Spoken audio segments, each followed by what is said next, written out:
Welcome back. Today we have another exciting episode with my bird in the background, but we're reviewing the Feiyu Tech wearable gimbal. This is my second gimbal that I have purchased. I did purchase one which was the iCan GoPro gimbal, but I returned that it wasn't exactly what I expected, so I got this and it was approximately about the same price. It's about 400 Australian.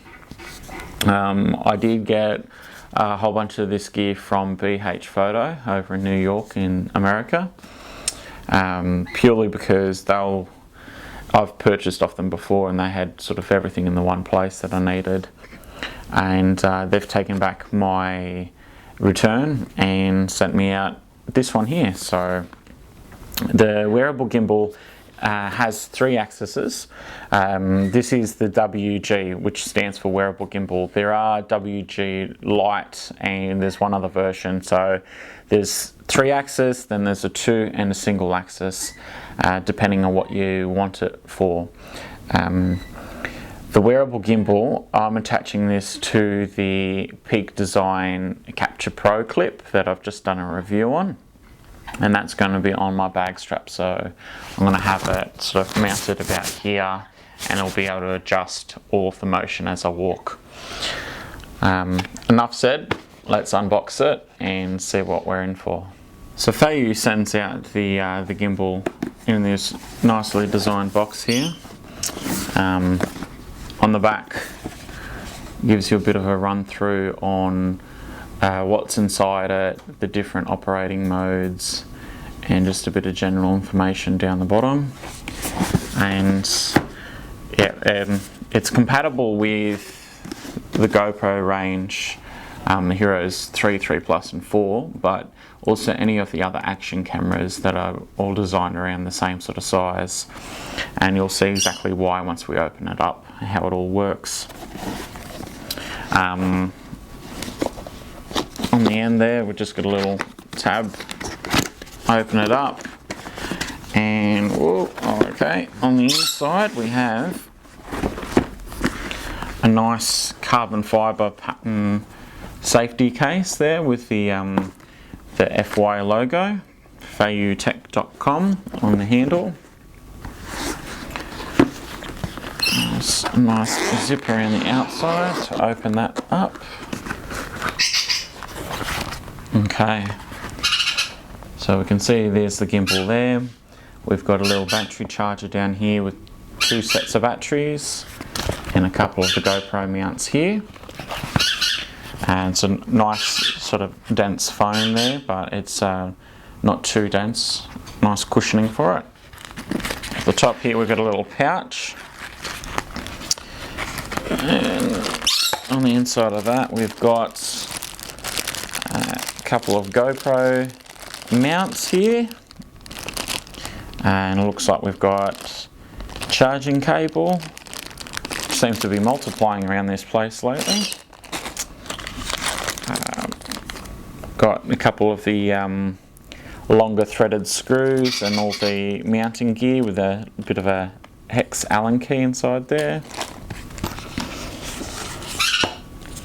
Another bit of foam, and the instructions, which that's completely in Chinese there, but this is the one I need, the English version.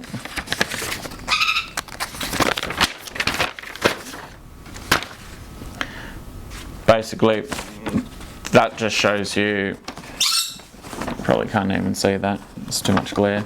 That just runs you through how it can be mounted, how it can be used, and on the gimbal there are 2 different mounting options which I'll show you right now.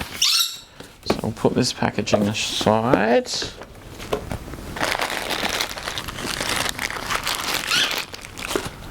And let's get out the gimbal. Alright, so that is the gimbal there. So as you can see, you've got one axis here, then you've got the other one here, and then you've got the third one which is here. and on the bottom we've got a 1/4 inch mounting thread there if you want to mount it to a tripod or a selfie stick. And then there's 2 little threaded holes on either side, and that's to mount these little GoPro mounts. So they thread into that, and you can mount it to an existing 3-pronged slot. And we've got exactly the same deal on the end here, 1/4 inch thread, and then the same slot. This is the on button and the mode button there. That's a white button. On the side we do have a micro USB slot, and that micro USB slot is for the wireless remote, which I have ordered, and that's currently on back order at the moment. Okay. So I've got my GoPro and we've got the gimbal. So first thing is, let's install some batteries into the gimbal. So I just open up this little metal door. 1, 2 batteries. Case on. Just really easy to put those batteries in. Now before powering it on, I'm just having a brief look at the instructions. It gives you a warning to do all of the steps before powering it on. So step 1, remove the screws and install the batteries. Step 2, mount the camera carefully to the mounting bracket and tighten the screws. So we grab the smaller bag that they gave us, and we've got to mount the camera. Now, because the camera has the GoPro battery backpack on it, which is the same dimensions as the LCD screen, they do give you longer screws to mount the camera easy. So I'm going to use those longer screws, because the way I see it is if you've got extra battery power, might as well use it at all times. So I'm going to remove these shorter screws.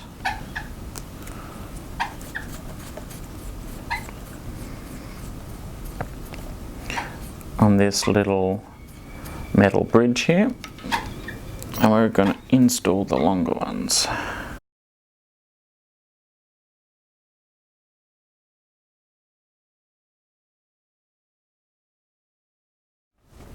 Alright, those longer screws are now installed onto that little bridge.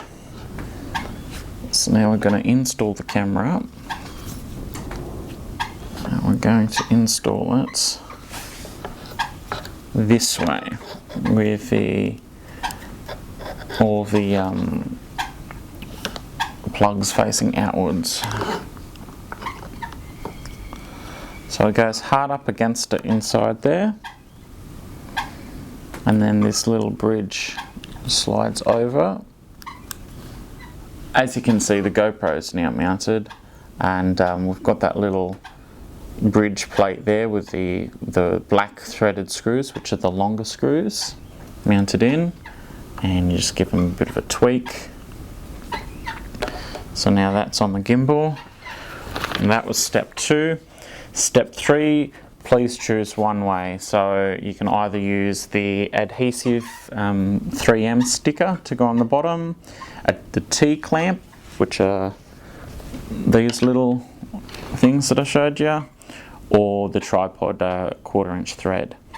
So that's step 3, but for now it's alright just mounting it here. Powering on off. To ensure the camera is mounted securely, press and hold the function button for 2 seconds until the LED will turn light blue. Okay, press the function button and hold for 3 seconds, it will be powered off. Alright, 2 seconds, 1, 2, on. 3 seconds, it will be powered off. 1, 2, 3. There we go, off. Operation, part number 3. Operating modes. Okay, so we switch between all the modes using the same button. Mode 1 is panning mode. A camera is permitted to pan left or right. Vertical tilts or rolls are restricted. So basically it will pan, but it won't tilt. Mode 2, panning and tilting mode. It's going to pan and tilt.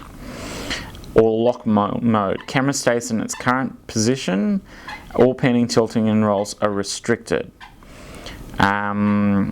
Then you've got inversion mode, which reverses everything if the camera's spun upside down, I think, or if the gimbal, actually no, it's the gimbal, if that's upside down. Manual pulling locking. After the gimbal has been powered on for 8 seconds, the tilt angle can be adjusted manually in the panning mode. Then you've got a reset, and then you've got a calibration. Okay, and then it tells you what buttons are for what. Alright, so let's just go into one of the modes and we'll give that a bit of a test out, I reckon. Okay, and on the back it tells you how to use the remote, which is on its way. Beautiful. Okay, let's go. On the back of the box. Single tap, panning mode, LED flashes once. So let's turn it on. It's on. That's flashing, blue's flashing. Alright, this is panning mode. So, as you can see, it's panning.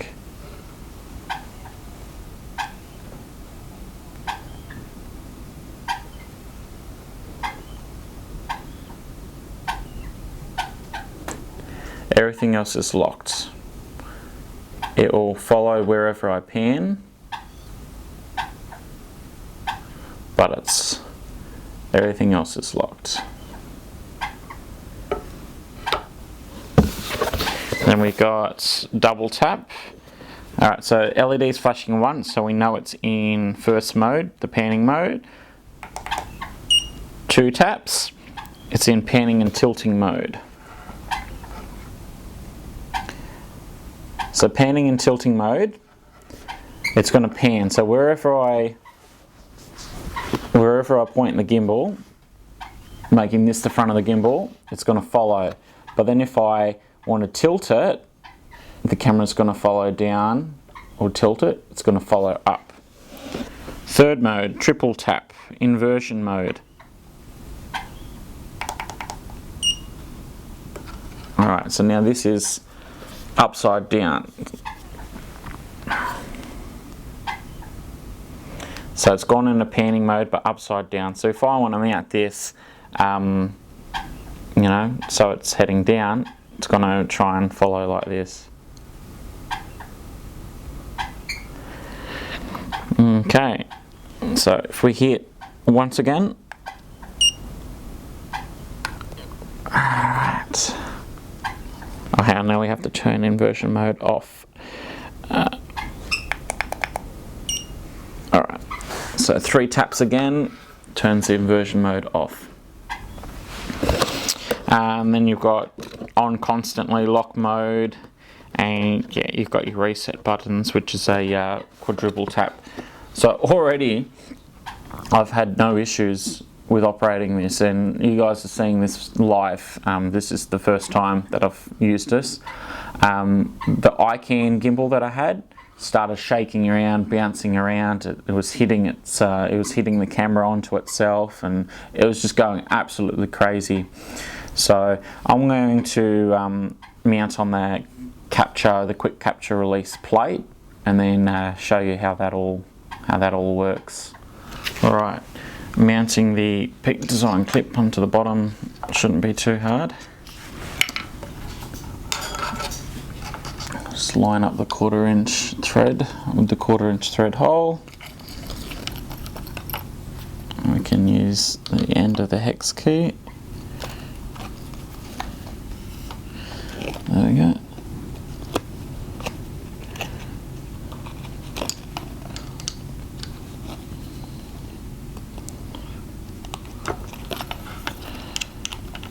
Just tighten that up.